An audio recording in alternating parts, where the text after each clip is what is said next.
ഇന്നലെ രേണു കുറച്ച് ചോക്ലേറ്റ്സും കേക്കും ഒക്കെ എടുത്തതിന് നെവീനും ജിസയിലും കൂടി ഒരുപാട് രേണുവിനെ കുറ്റപ്പെടുത്തിയിരുന്നു, ചീത്ത പറഞ്ഞിരുന്നു. ഒരു പീസ് കേക്കിനും വേണ്ടിയിട്ടും ഒരു പീസ് ചോക്ലേറ്റിനും വേണ്ടിയിട്ട് നമ്മുടെ രേണു അവിടെ കിടന്ന് കൊതിച്ച് നടക്കുകയായിരുന്നു. ആ സമയത്ത് ആരും രേണുവിന് കൊടുത്തില്ല, പ്രത്യേകിച്ച് നെവീന്. എന്നാൽ അർദ്ധരാത്രി ആയതോടെ നമ്മുടെ നെവീനും ജിസയിലും കൂടെ നമ്മുടെ രേണുവിന് കേക്കൊക്കെ കൊടുക്കുന്നുണ്ട്. എന്നാൽ അത്രമാത്രം ചീത്ത പറഞ്ഞിട്ട് പിന്നെ തന്നിട്ട് എന്താ കാര്യമെന്ന് നമ്മുടെ രേണുവും ചോദിക്കുന്നുണ്ട്. അതുകൊണ്ട് തിരിച്ചു കൊടുക്കുകയും ചെയ്തു. എന്നാൽ ഇന്ന് രാവിലെ ഒനീലിന്റെ ബർത്ത്ഡേ ആയതുകൊണ്ട് ബിഗ് ബോസ് ഒരു വലിയ കേക്ക് തന്നെയാണ് ഒനീലിനും കുടുംബാംഗങ്ങൾക്കും വേണ്ടി സമ്മാനിച്ചത്. കേക്ക് മുറിച്ചതോടെ രാവിലത്തെ ബ്രേക്ക്ഫാസ്റ്റ് പോലും കഴിക്കാതെയാണ് നമ്മുടെ രേണു ഫുൾ ടൈം ആ കേക്ക് അങ്ങ് ഇരുന്ന് കഴിക്കുന്നത്. അതിൽ നിന്ന് തന്നെ നമുക്കൊരു കാര്യം മനസ്സിലാക്കാം, രേണു എത്രമാത്രം ആ കേക്കിന് വേണ്ടി കൊതിച്ചിരുന്നുവെന്ന്. ദൈവം രേണുവിന്റെ കൂടെ തന്നെയുണ്ട്. അതാണ് ഇങ്ങനെയൊരു അവസരം രേണുവിന് കിട്ടിയത്.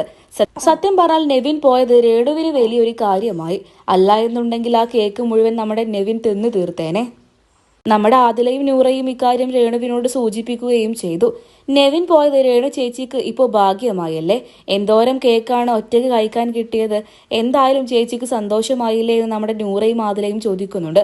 അതിനൊരു ചെറു പുഞ്ചിരിയാണ് നമ്മുടെ രേണുവും തിരിച്ചു നൽകിയത്. നമ്മുടെ അപ്പാന് കുറച്ച് ദിവസങ്ങൾക്ക് മുൻപ് പറഞ്ഞിരുന്നു, കർമ്മ എന്ന് പറയുന്ന ഒരു സംഭവമുണ്ട്. ആരെന്ത് ചെയ്താലും നമ്മുടെ ബിഗ് ബോസ് കർമ്മയുടെ അടിസ്ഥാനത്തിൽ അത് തിരിച്ചു തരുമെന്ന്. അതുതന്നെയാണ് നമ്മുടെ രേണുസുതിയുടെ കാര്യത്തിലും ഇപ്പോൾ സംഭവിച്ചിരിക്കുന്നത്. അതായത് കർമ്മ തിരിച്ചു ഫലിച്ചു. ഒരു പീസ് കേക്കും ചോക്ലേറ്റും എടുത്തതിന് എത്രമാത്രം ചീത്തയും വഴക്കുമാണ് നമ്മുടെ രേണുസുതി കേട്ടത്. എന്നാൽ ഇപ്പോൾ ഇതാ എത്രമാത്രം കേക്ക് വേണോ അത്രമാത്രം കേക്കാണ് നമ്മുടെ രേണുവിന് കിട്ടിയിട്ടുള്ളത്. അത് വലിയൊരു ഭാഗ്യം തന്നെയാണ്. അത്രയ്ക്കും രേണു ചിലപ്പോൾ ആ കേക്കിന് വേണ്ടിയിട്ട് കൊതിച്ചിട്ടുണ്ടാകും. നെവിൻ ഇല്ലാത്തത് സത്യം പറഞ്ഞ രേണുവിന് കാര്യമായി. നെവിൻ ഉണ്ടായിരുന്നു എന്നുണ്ടെങ്കിൽ എനിക്ക് വേണം എന്ന് പറഞ്ഞ് ആ കേക്കിലെ പകുതി മുക്കാ ഭാഗവും നെവിൻ തന്നെ എടുത്ത് അടിച്ചു മാറ്റി വെച്ചേനെ.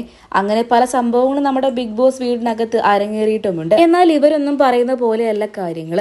നെവിൻ പോയതിൽ ആദിലയ്ക്കും നൂറയ്ക്കും തന്നെയാണ് ഏറ്റവും വലിയ സന്തോഷം. കാരണം ഒരു വൈകാരിക നിമിഷത്തിലാണ് നമ്മുടെ നെവിന് എനിക്ക് ഈ വീട്ടിൽ നിന്നും പോകണമെന്ന് പറഞ്ഞത്. ആ സമയത്ത് തന്നെ നിനക്ക് ധൈര്യമുണ്ടെങ്കിൽ തൻ്റെ ഇടമുണ്ടെങ്കിൽ നീ ഇവിടെ നിന്ന് ഇറങ്ങി പോകണമെന്ന് പറഞ്ഞത് നൂറയാണ്. അതിന്റെ തൊട്ടു പിന്നാലെയാണ് നെവിൻ ആ വീട്ടിൽ നിന്നും ഓടി അങ്ങ് പുറത്തേക്ക് പോയത്. അതുകൊണ്ട് തന്നെ നെവിനെ പുറത്താക്കാൻ കാരണം നൂറ തന്നെയാണ്. അതുകൊണ്ട് തന്നെ നൂറയ്ക്കും ആദിലയ്ക്കും തന്നെ ആയിരിക്കും നെവിന്റെ കാര്യത്തിൽ ഏറ്റവും അധികം സന്തോഷം, അല്ലാതെ നമ്മുടെ രേണു സുതിക്കല്ല. എന്തായാലും നെവിൻ ബിഗ് ബോസിലേക്ക് തന്നെ തിരിച്ചു വരും എന്നുള്ള കാര്യവും ഉറപ്പ് തന്നെയാണ്. എല്ലാം നമുക്ക് കണ്ടു തന്നെ അറിയാം.